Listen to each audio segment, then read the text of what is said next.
Hi, my name's Jeff Shano. I'm a professor in the Soil Science Department in the College of Agriculture and Bioresources at the University of Saskatchewan. I also hold the chair, Ministry of Agriculture chair in soil nutrient management. I'm going to talk to you a little bit about soil profiles. And what we have here, folks, is a soil pit that actually exposes a soil profile or a face of the soil. And really, when it comes to managing soil and understanding how it influences productivity, a core or a pit like this can be very revealing in terms of the nature of that soil and how it influences crop growth.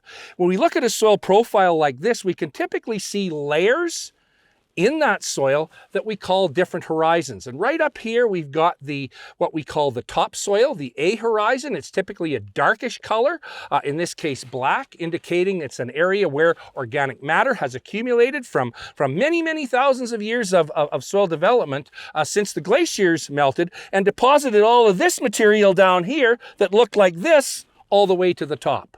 And over 10,000 years of soil development, vegetation, weathering, input of organic matter created this A horizon that we call the topsoil.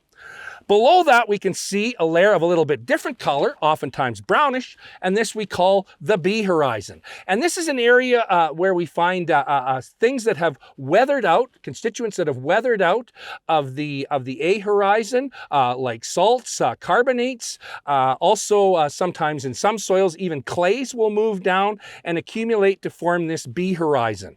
In some soils, the eluviation or movement of clays down will create a very hard, dense soil structure, what we call a BNT horizon. In those soils we call solonetzic soils, and a high content of sodium tends to cause those particles to disperse and form a hard B horizon.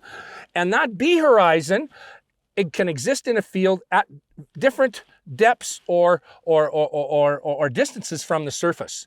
And that can contribute to sometimes what we see in a year like this, a dry year, waviness in the crop growth. Because when that B horizon, that hard B horizon gets closer to the surface, it limits root penetration, root volume, and can result in less water available to crop and a decrease in growth. Further on down below that B horizon, we have a horizon called the C horizon. At the top of that, we may find accumulation of carbonates or salts that have weathered out of that surface horizon. And in the case of calcium carbonate or lime, we can use a little bit of dilute acid here.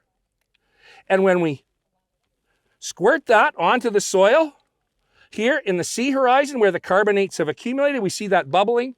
That's because the acid is reacting with the carbonate to form carbon dioxide gas, and that creates the bubbling.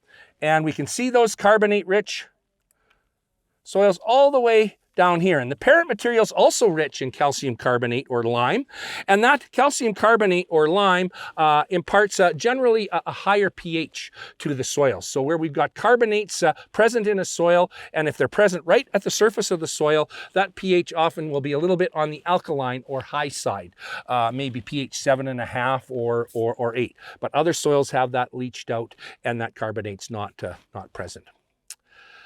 Finally, you see these colored balls here, which is a display that was set up by Ministry of Agriculture folks here, which really shows the different mobility of nutrients in the soil. And what we see here, those colored balls represent different nutrients, and we've got here the seed that is placed into the soil. And we know that nutrients like phosphorus and potassium are relatively immobile in the soil. They only move a few millimeters or centimeters from where they're placed. The crop needs it early on. So we want to make sure that those nutrients are not too far away from where the roots of that germinating seed or seedling are going to be in the early stages of crop development when it needs it. Now, the P, good place for it is in the seed row or out to the side. Potassium, we don't want to have too much potassium or even phosphorus. We don't have too much in there right in the seed row, because if there's too much there, that can cause injury to the seeds. So maybe put in a sideband type placement. And then we've got our nitrogen. Nitrogen and sulfur are different than phosphorus and potassium. They're what we call mobile nutrients. They'll move long distances, literally meters, with the water wherever it's moving from in the soil.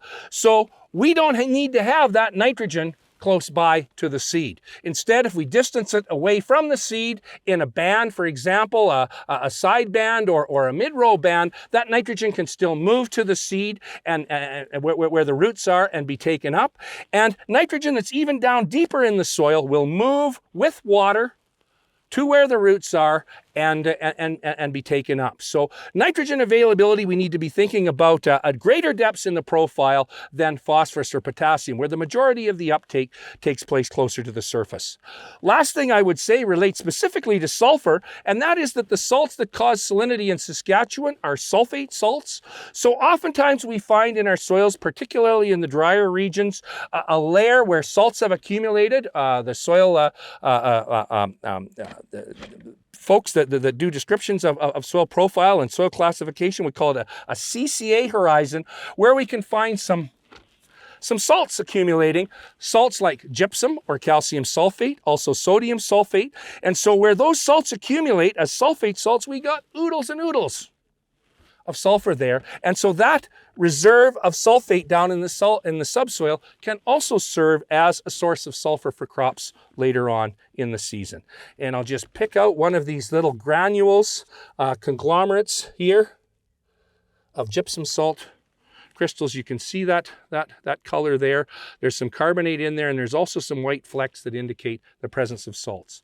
In some soils that we call saline soils, those salts may be present all the way to the surface of the soil. Those soils require particular management. One management that is effective in dealing with salt-affected soils is growing a salt-tolerant crop, particularly a salt-tolerant forage. And there are new varieties out there available that in fact can establish roots and grow and take that water table down and use those accumulated nutrients in that saline soil and actually greatly improve the productivity of that.